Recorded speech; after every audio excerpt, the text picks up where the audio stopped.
How to turn on or turn off camera adaptive pixel to reduce noise in low light shots on the Samsung Galaxy S25 series.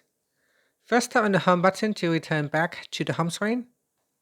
And from the home screen, open up the camera app. Next, tap on the quick controls button.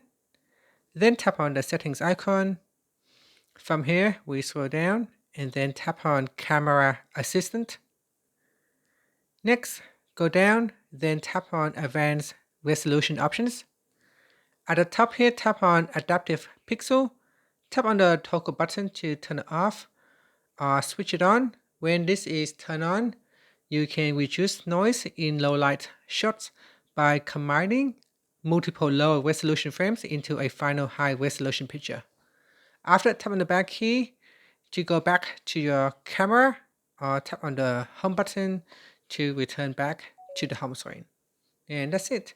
Thank you for watching this video. Please like and subscribe to my channel for more videos.